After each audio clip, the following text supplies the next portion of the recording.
ये सबसे बदतर दौर है। इसमें पत्रकारों के ऊपर मुकदमे भी हो रहे हैं, उनको मारते कूटते हुए जेलों में भी डाला जा रहा है। ये हमारी पुलिस में ये तो दिक्कतें हैं ही। जैसे ही कोई दलित या मुस्लिम या महिला किसी को वो उठाते हैं या फिर कोई शोषित तबके से किसी को उठाते हैं तो उसके ऊपर वायलेंस करते हैं, कास्ट की गालियाँ देते हैं। ये शब्द आप शब्दावली देखिए ना, तेरे जैसे बहुत पत्रकार रगड़े हैं, तू तो क्या चीज़ है, और फिर वो मार रहे हैं। तो क्या मतलब पत्रकार रगड़ने की चीज़ थोड़ी ना है।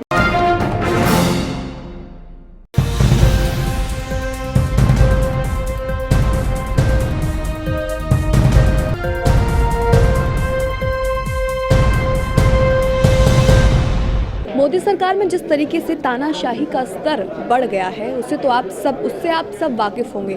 जिस तरीके से पत्रकारों पर शिकंजा कसा जा रहा है और यूट्यूब और सोशल मीडिया पर शिकंजा कसा जा रहा है, उनको रेगुलेट करने की कोशिश की जा रही है। उसी पर मनदीप पुनिया जिस वक्त मेरे साथ जुड़े हुए हैं बात करने के लिए।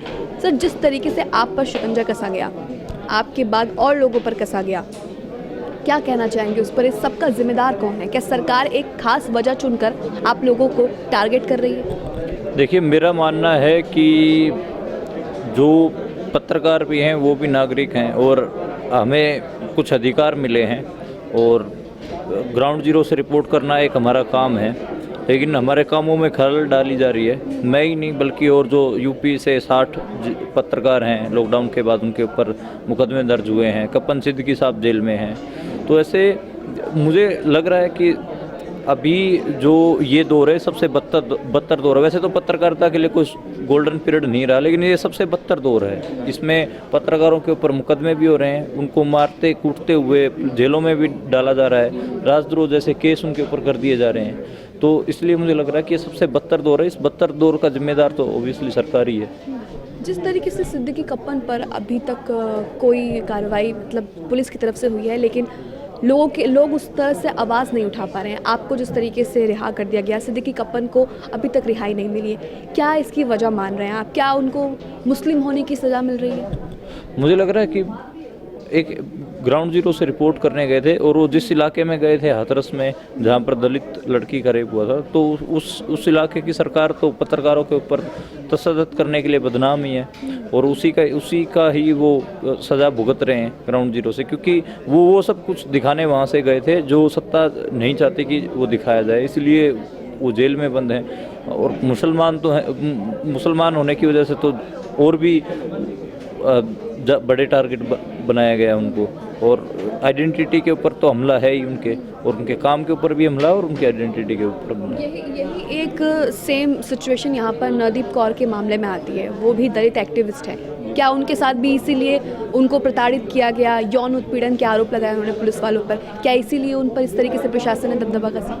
देखिए, हमारी पुलिस में ये तो दिक्कतें हैं ही। जैसे ही कोई दलित या मुस्लिम या महिला किसी को वो उठाते हैं या फिर कोई शोषित तबके से किसी को उठाते हैं तो उसके ऊपर वायलेंस करते हैं, कास्ट की गालियाँ देते हैं। नवदीप के भी प्राइवेट पार्ट्स के ऊपर चोट पहुँचाई, जैसा उन्होंने बताया, पुलिस वालों ने कास्ट की उनको गालियाँ दी गई। तो ये तो है हमारी पुलिस के, तो सीरियसली इन सब के ऊपर सवाल खड़े करने की ज़रूरत है। पुलिस के ऊपर सवाल खड़े करने की ज़रूरत है।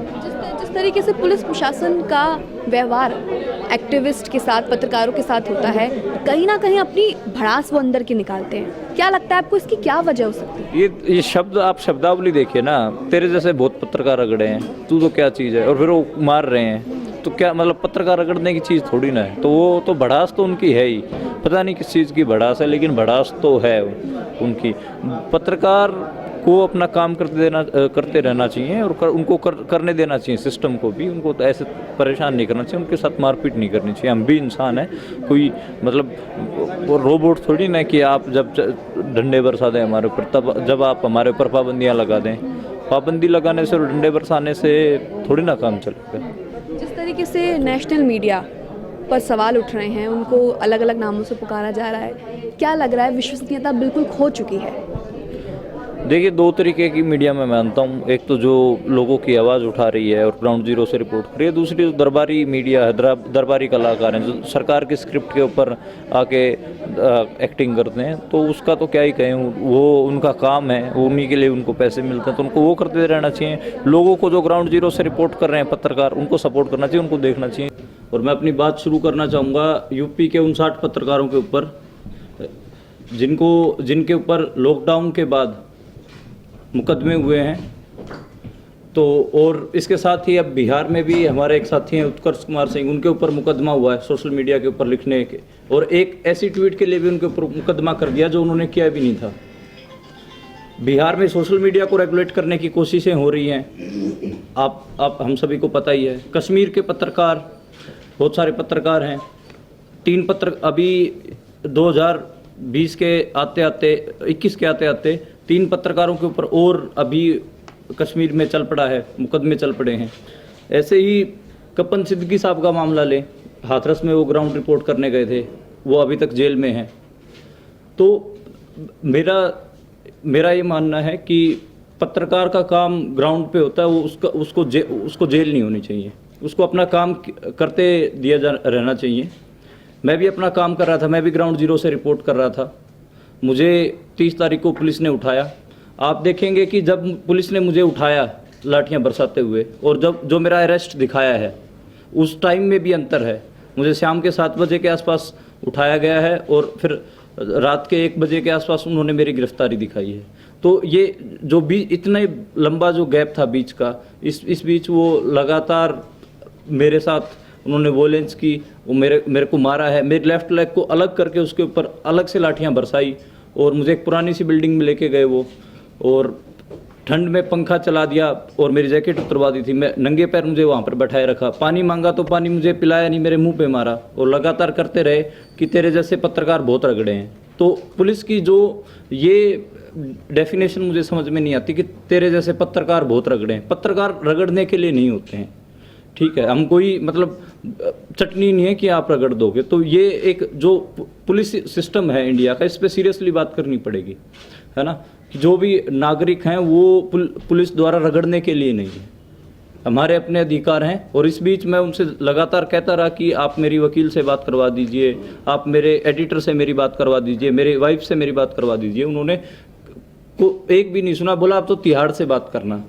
मतलब उन्होंने उठाया किस लिए था कि मैं तिहाड़ भेजेंगे मुझे। तो ये जो शब्दावली और जो ये पुलिस का जो व्यवहार है, ये इसके ऊपर सीरियसली सवाल होने चाहिए। नवदीप कौर बैठी हैं, इनके ऊपर जो पुलिस ने कस्टडी में किया है। शिव कुमार आपको पता ही है, हाईकोर्ट ने मेडिकल के लिए कहा, तो उस मेडिकल में जो निकल कर आया है वो आप सब लोगों के सामने है।